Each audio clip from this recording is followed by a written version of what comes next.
नमस्कार, आपका फिर से स्वागत है हमारे चैनल में। आ चुका हूँ मैं तमाम छोटी बड़ी खबरों को लेकर के। तो बता दें कि झारखंड में अब छठ पूजा को 4 दिवसीय छठ पूजा को लेकर के बड़ी गाइडलाइन जारी कर दी गई है।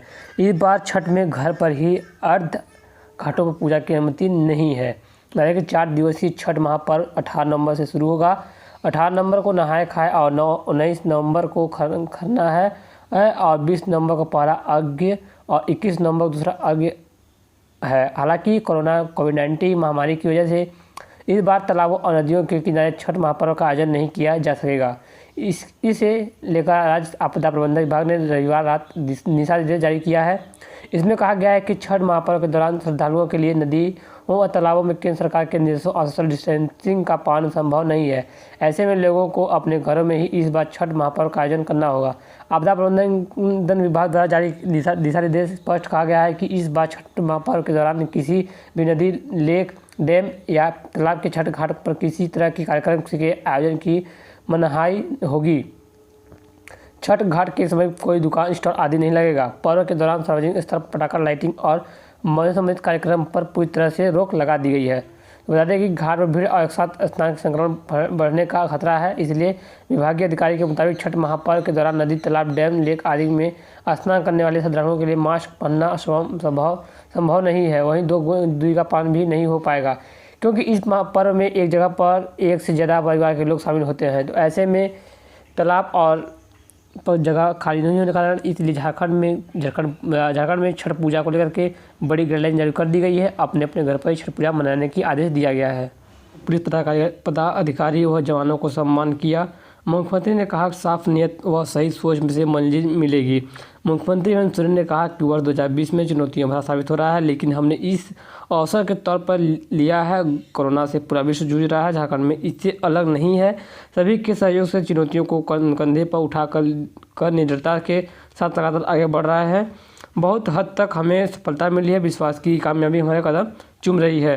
तो वहीं बता दें कि आईजी सहित 85 अफसरों व जवान हुए सम्मानित। मुख्यमंत्री ने राज्य पुलिस के पदाधिकारियों व कर्मियों को उनके कार्यक्षेत्र में उत्कृष्ट योजना सेवाओं के लिए सम्मानित किया गया है। विशिष्ट सेवा के लिए आईजी अभियान साकेत कुमार सिंह सहित 3 को राज्यपाल पदक से नवाजा गया। चक्रधरपुर के एसडीओपीओ श्री नाथू सिंह बीड़ा सहित सरकारी पदाधिकारियों और पुलिसकर्मियों को मुख्यमंत्री वीरता पदक दिया गया है।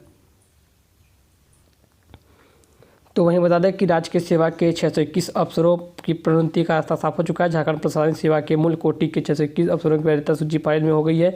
इसके तहत झारखंड प्रशासनिक सेवा में सीधी भर्ती में से नियुक्त प्रथम, द्वितीय, तृतीय, चतुर्थ और पंचम बैच के अफसरों के साथ ही सीमित प्रतियोगिता परीक्षा से चयनित द्वितीय, तृतीय, चतुर्थ बैच के अफसरों का वरीयता सूची फाइल हो गई है। इस अफसर की वरीयता सूची फाइल करने के लेकर के पहले औपचारिक सूची जारी की गई थी। इस पर कार्य विभाग ने अफसरों से आपत्ति मांगी थी। कई अफसरों से नियुक्ति थी, योगदान थी, सेवा संपुष्टि थी एवं सेवानिवृत्ति दी थी जैसे बिंदु पर अपने आपत्ति दी थी।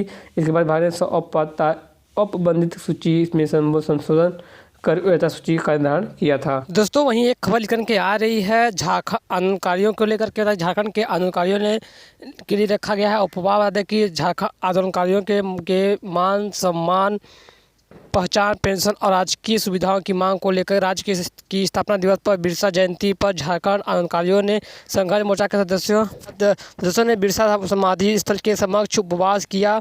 मोर्चा के कार्यकारी अध्यक्ष राजू महतो ने बताया कि यह कार्यक्रम राज्य के हर जिले में आयोजित हुआ है। पूरे राज्य के लगभग 12,000 आंदोलनकारियों ने इसमें भाग लिया। रांची में जुबैर अहमद, डॉक्टर प्रवण कुमार, बब्बू, मानव घोष आदि सभी मुन्ना सिंह उपवास में बैठे थे। बता दें कि झारखंड आंदोलनकारियों के लिए रखा गया है। तो वहीं दोस्तों, एक खबर के आ रही है कि गुजरात की तरह झारखंड में बिरसा की प्रतिमा बनाई जाए।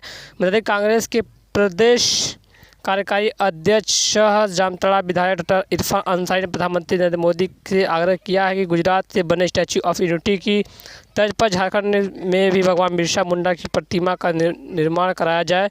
उन्होंने कहा कि भगवान बिरसा मुंडा ने 25 वर्ष की आयु में अंग्रेजों के छक्के छुड़ा दिए। वह अंग्रेजों से लड़ते लड़ते शहीद हो गए, उनके सम्मान में झारखंड में एक भव्य प्रतिमा बननी चाहिए। भगवान बिरसा के जन्म तिथि पर ही 15 नवंबर को झारखंड अलग राज्य का निर्माण हुआ था। आज का दिन झारखंड वासियों के लिए ऐतिहासिक है। इसके संपन्न में झारखंड में भी बिरसा मुंडा की प्रतिमा बनाने की आग्रह किया।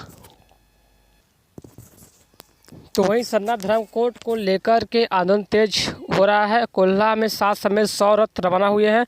आदिवासी सेंगेल अभियान के राष्ट्रीय अध्यक्ष सालखन मुर्मू ने नेतृत्व में सरना धर्म कोड को लेकर के आंदोलन तेज कर दिया गया है। कोल्हा में बता दें कि आदिवासी सेंगेल अभियान के राष्ट्रीय अध्यक्ष सालखन मुर्मू के नेतृत्व में सरना धर्म कोड को लेकर आंदोलन तेज कर दिया गया है। कोल्हा में 7 स्थानों समेत असम, पश्चिम बंगाल, उड़ीसा, बिहार और झारखंड के विभिन्न जिलों में 100 से अधिक जागरूकता रथ रवाना किए गए हैं। सालखन मुर्मू ने कहा कि केंद्र सरकार को प्रस्ताव राज्य सरकार से भेजा है, वह राजनीतिक से प्रेरित है। इस लक्ष्य को हासिल करने के लिए आंदोलन की एकमात्र रास्ता है, इसलिए वह पूर्व घोषित 6 दिसंबर किसी के रेल सड़क चक्का जाम को सफल बनाने के लिए 5 राज्यों के प्रतिनिधियों के साथ वार्ता जारी की है। पूर्व शासन सालखन मुर्मू ने रविवार को करंडी चौक से सरना धर्म झागड़ रथ रवाना किया। इसके अलावा चाईबासा, सरायकेला, बड़ौदा, डिमडी, तो अंडमान के झारखंडी आदिवासियों को एसटी का दर्जा देना, वीर शहीदों को कानून, बिरसा मुंडा के वंशजों के लिए 2 ट्रस्ट का गठन शामिल है। कहा कि मांगे यदि 30 नवंबर तक पूरी नहीं होती हैं तो 6 दिसंबर को रेल रोड चक्का जाम किया जाएगा। तो वहीं बता दें कि 8वीं बोर्ड परीक्षा में ग्रेस मार्क्स से पास होंगे 41,000 विद्यार्थी। असफल छात्रों को दिया जाएगा 20% तक का ग्रेस मार्क। बता दें कि फरवरी में 9वीं की बोर्ड परीक्षा और 2021 की 9वीं की बोर्ड परीक्षा फरवरी में प्रस्तावित है। ऐसे में विद्यार्थियों को 9वीं की बोर्ड परीक्षा में शामिल होने के लिए फॉर्म जमा लिया जा रहा है। दिसंबर में जारी होगा मॉडल प्रश्न पत्र। मैट्रिक और इंटर के परीक्षार्थियों के लिए मॉडल पत्र दिसंबर में जारी किया जाएगा। सिलेबस में कटौती के बाद जैक ने तैयारी शुरू कर दी है। पिछले वर्षों की तुलना में अधिक सेट मॉडल प्रश्न पत्र जारी करने की तैयारी है। जैक द्वारा मार्क टेस्ट का भी आयोजन किया जाएगा। बता दें कि 8वीं बोर्ड परीक्षा में ग्रेस मार्क से पास होने वाले विद्यार्थियों का रिजल्ट 25 नवंबर तक जारी कर दिया जाएगा। स्कूली शिक्षा एवं साक्षरता विभाग ने झारखंड एकेडमिक काउंसिल जैक को इस संबंध में प्रश्न पत्र भेजा है। वर्ष 2020 की 8वीं बोर्ड परीक्षा में असफल विद्यार्थियों को 80% तक ग्रेस मार्क्स दिया जाएगा। इस वर्ष कक्षा 8 की बोर्ड परीक्षा में लगभग 42,000 विद्यार्थी पास असफल हुए थे और ग्रेस मार्क्स मिलने से लगभग 41,000 विद्यार्थी अगले कक्षा में प्रमोट हो जाएंगे। जैक ने रिजल्ट जारी करने को तैयारी कर चुकी है। तो वहीं बता दें कि 8 बार बदली जा चुकी है नियमावली, जो कि नियुक्ति नियमावली है। राज्य के गठन के बाद से अब तक 8 बार प्राथमिक शिक्षा नियुक्ति नियमावली में बदलाव किया जा चुका है। वहीं बता दें कि जबकि 3 बार शिक्षकों की नियुक्ति की गई है। एक बार फिर राज्य के गठन के बाद पहली बार वर्ष 2002 में झारखंड में शिक्षक नियुक्ति नियमावली बनाई गई थी और 20 वर्ष में राज्य में अब तक प्राथमिक व मध्य विद्यालय में मात्र 27,000 स्थायी शिक्षकों की नियुक्ति हुई है।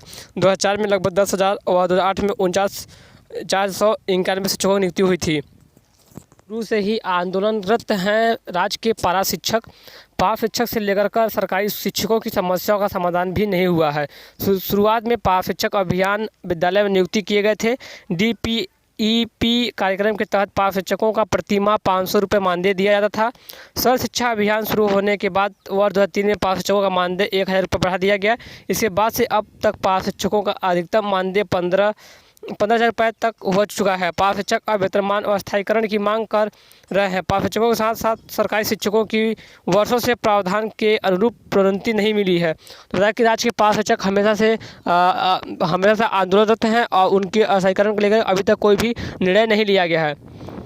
तो दोस्तों यही थी कुछ आज की ताज़ा खबरें जो कि झारखंड तरफ से आज ही। तो हमें उम्मीद है कि ऐसा खबर पाने के लिए हमारे चैनल को सब्सक्राइब जरूर कीजिएगा, क्योंकि मैं रोजाना ही आप सबके लिए ऐसे ही खबरें लेकर के आ देता हूं। दोस्तों फिर मिलते हैं नए खबरों के साथ, तब तक के लिए जय हिंद।